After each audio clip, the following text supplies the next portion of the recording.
Hello and welcome to It's a Code You, mental health support for those working in healthcare. This is a podcast created for healthcare employees to explore not only issues relating to mental and emotional health, but also unique challenges that those working in healthcare are faced with.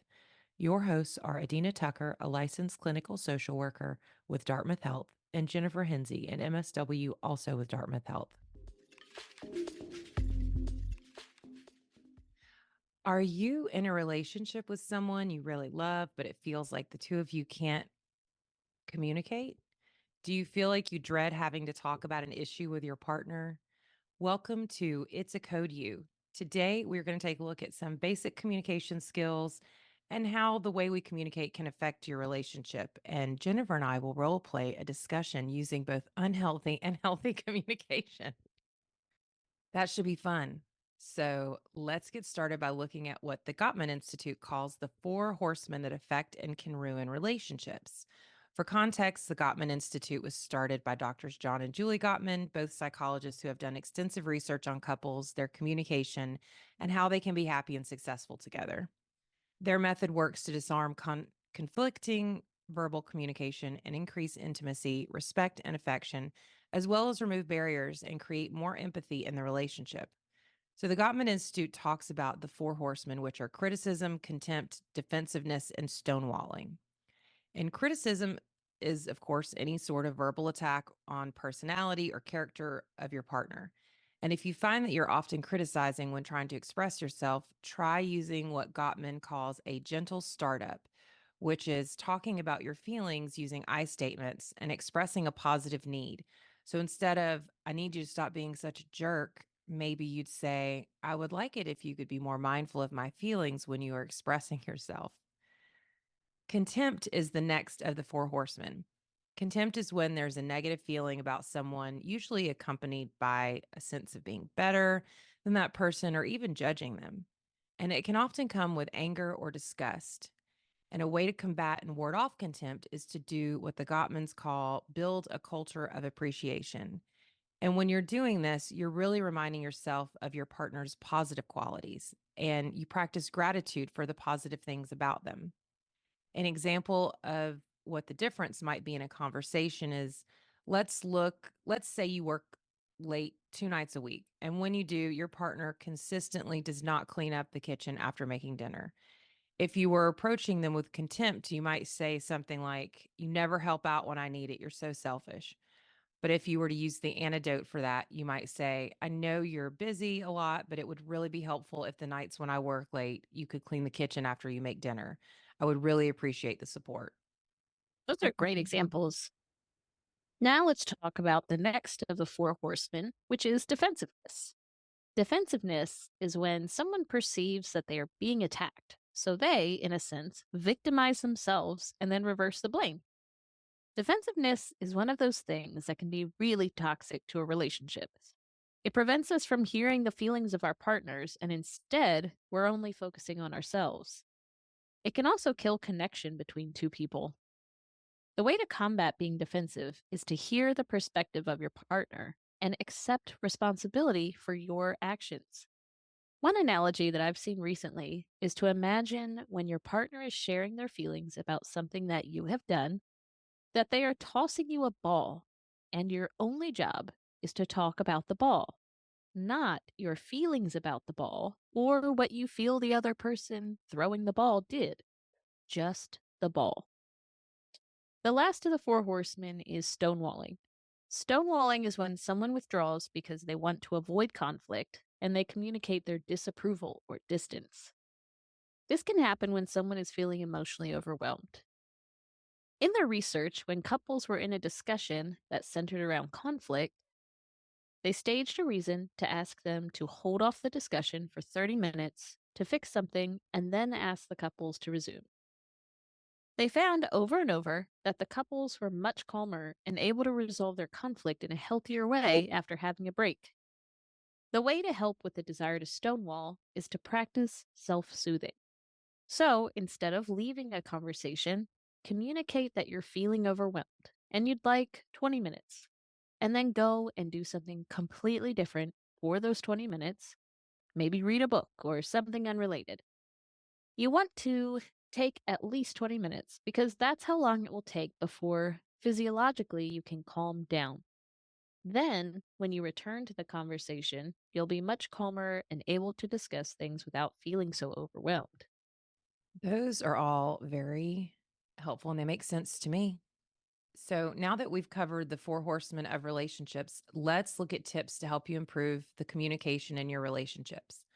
The first one I'll start with is to start looking at issues as a team approach. So, take away blame as this is your fault or my fault, but we have an issue and we're going to solve it together. The next tip is to make room for both viewpoints, especially when they're conflicting. So I know I often say both of these things can be true when talking about things in relationship because each person has their own likes, dislikes, and feelings. And so, for instance, what I find to be disrespectful or intolerable, you might not have any issue with. So it doesn't mean that one of us is wrong. It just means we have to figure out how to make room for both of our experiences and see how that might or might not fit together. The next tip is something that I also talk about in therapy with my clients, and that's to focus on what you can control. You cannot control another person. And sometimes we think, well, if my partner would just do this thing, then everything would be great. And maybe that's true. But the other truth is that you want to be with someone who can be authentically themselves and you still make sense together with you being your authentic self and them being their authentic self. So the trick is to focus on what we can control, even down to the words we choose when we communicate and the tone that we use, how we even behave when we're in conflict. Those are all things that we actually have control over. Another tip is to avoid conflict that isn't necessary. So I like to say that if I notice a tone or that someone seems upset, I'll just ask, is everything okay? There's something going on. If they say, yeah, I'm fine, then I just don't worry about it because when you start to make assumptions, you start trying to manage the emotions of other people. And if someone is upset with you, it is their job to come to you and express that and have a discussion. It's not your job to manage others and be constantly monitoring emotions and all of that. That can make you incredibly anxious and uncomfortable to be in a spot where you're doing that. So you don't need to drag it out of them. So just avoiding making assumptions, simply ask a question and then put it on them to let you know how they're feeling. And then treat your partner the way you would like to be treated. So think about the tone you use when you're speaking and the words that you use to express yourself. And I know that's something I have to work on because I don't usually have a filter around the people in my life. I just say it how it comes out. And I don't necessarily mean anything by it, but then I have to think, well, how is that probably on the receiving end?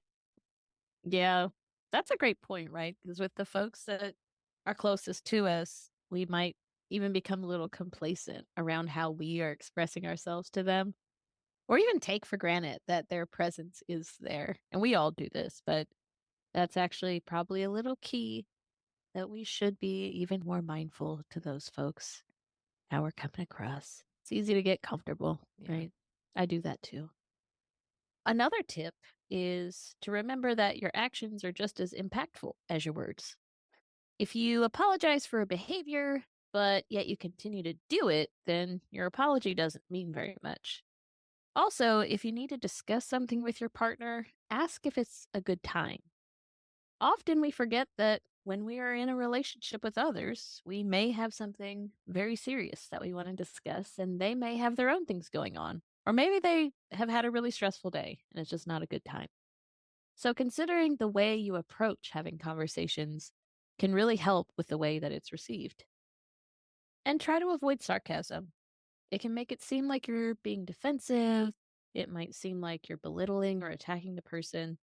And it really can come off as contempt. I know what we talked about earlier, too.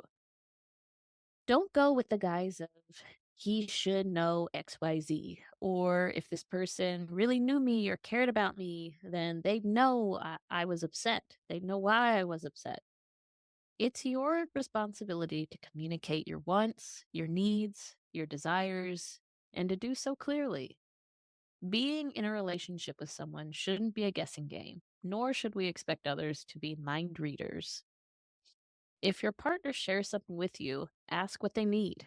Clarify, are they wanting to be heard? Do they want you to help them with a problem?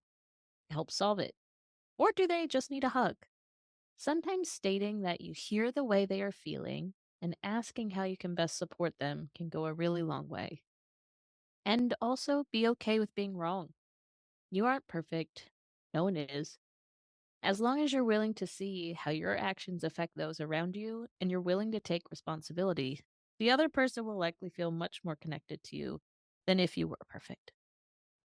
Those are all really great. And another tip is to just slow down. And this goes back to the antidote with the four horsemen for stonewalling. There's not a race to solve things. So take a deep breath. Give yourself a minute to calm down before you approach or respond. Listen, don't talk over the other person. Let them say what they need to say and then respond in a way that shows you were listening to them, but also that you heard them. You heard what they're feeling, you heard their experience. Be curious in your conversations. Ask questions that encourage your partner to open up, such as open ended questions instead of a yes or no question. And acknowledge their feelings. Reflect back what you heard them say to make sure you understand their perspective and their feelings. And that also gives them a chance to say, no, that's not right. You don't get it. That way that kind of helps with misunderstandings. And try to find something you agree on, any common ground that can bridge the gap. Give your full attention when your partner is talking. Put your phone down, turn off the TV, make eye contact, and be fully engaged. Yes, I love that. I love that. Putting the phone down and just being present goes a long way. And make sure you're taking care of your own needs. When your partner says no to a request, don't try to demand or force them into a yes. If it's something that's a deal breaker for you, you can go back to the tip of you can only control yourself, your actions, and your choices. Be tactful in the way that you say things. Use the think test. Is it true? Is it helpful? Is it necessary? And kind. Apply those to what you're about to say. I think these are some good tips to get started with better communication and just better foundation overall. And if you still feel that you're stuck, I would recommend maybe seeing a couples counselor. And it doesn't always have to mean that your relationship is doomed or this is a last ditch effort because we can't get it together. Sometimes it's just difficult to see where you get tripped up when communicating, and having a third party being able to witness it and guide you and give you some tips can be helpful. And I think it's also important to point out that we all have different baggage and backgrounds and grew up in different environments and learned different things. And so then taking those two very different things and putting them together, and oftentimes people don't talk about how they like to communicate. It would be super cool if there was like a manual on like when you get into a relationship, you should have a meeting and you should discuss these are all of the Mm, things that are boundaries to me. This is how I like to communicate. This is what happens when I get overwhelmed. This is what I need. That would be super awesome if that was a thing, but it's not. So okay. Well, I hope that you've heard something that was helpful today. If you haven't already subscribed, please do so. If you like what you're hearing, please leave us a rating and review on your favorite listening platform. mhm. If you have any questions, concerns, comments, or feedback, or if there's a topic you would like us to cover, we'd love to hear from you. You can email us at dhbhs.media@hitchcock.org. And thank you for listening.